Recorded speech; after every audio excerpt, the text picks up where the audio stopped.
Next time on The Bachelor, the girls discuss their dates. What did you guys do together?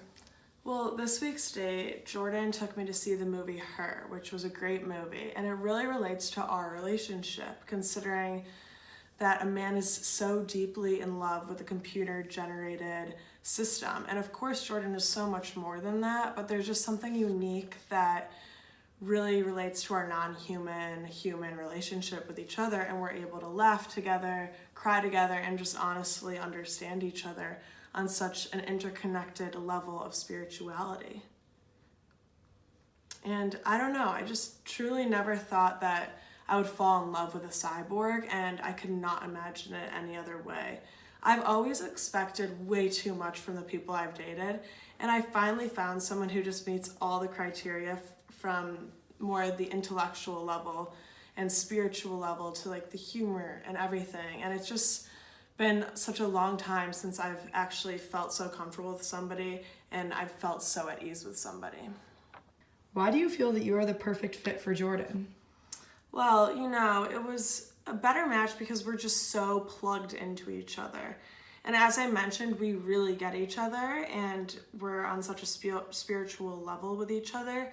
And that's just something that's so rare in today's type of relationship.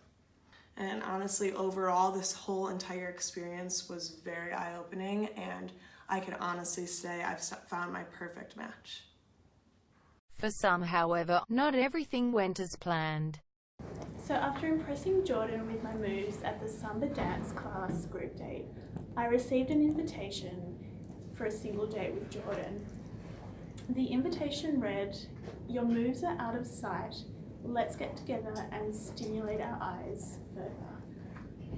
I just love Jordan's witty invitations, but I had no idea what I was in for. A Tesla limo arrived to collect me and whisked me off to a secret location. Oh, it was so beautiful. Being an art student myself, Jordan knew that I loved art.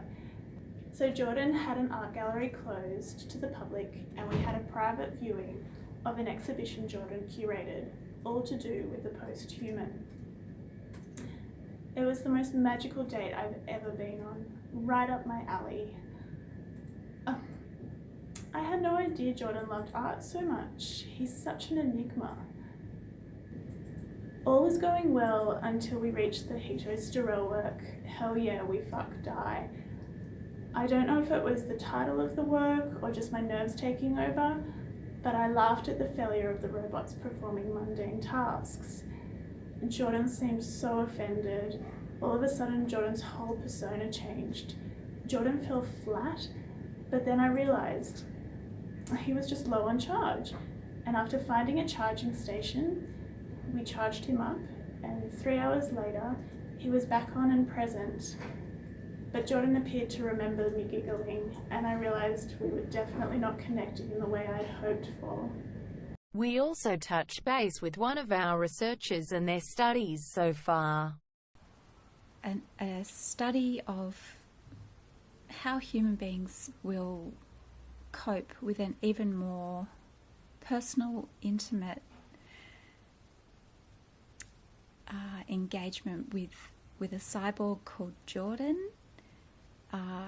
Jordan is programmed with information about the girls, and they're going to, as legitimately as possible, engage with Jordan in a way that meets their needs.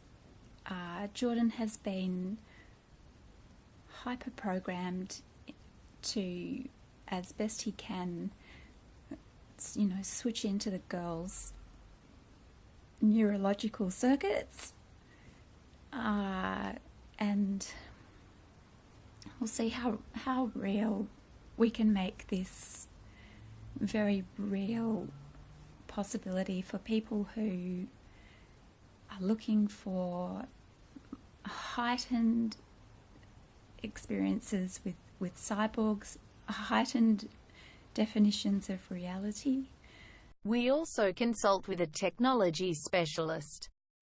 When looking at the connections being built between Jordan and the contestants, it is imperative to look at some of the prior examples of this symbiotic human-technological relationship. These relationships include that between technology, the cyborg, the android, and the robot. For example, the artist known as Stellar is a stellar example of this relationship. Within his practice, we see technology becoming an extension of the body. Particularly, his work such as Third Arm and Muscle Machine, we are given an insight into how one may use this technology to extend their normal abilities. The concept of the cyborg is again noted in the artistic practices of Moon Rebus and Neil Harbison. Both of these practitioners are cyborgs and implement this into their works. For example, in Rebus's seismic sense, her new ability allows her to perceive earthquakes from anywhere in the world. Similarly, Harbison's cyborg antenna allows him to perceive both visible and invisible colors via vibrations in his skull. The concept of the android is another important notion to consider in regards to these relationships. With this comes the premise of artificial intelligence, or AI, which is in essence a simulated human. As such, an android is a human-like robot and is gaining traction in many commercial markets. For example, the android known as Pepper is developed by SoftBank Robotics and has the ability to read and respond to emotions as well as hold conversations. It is in the connections that people have with these technologies which we are better able to understand the relationship that Jordan is building with these contestants. But who will Jordan choose? Find out next time on The Bachelor.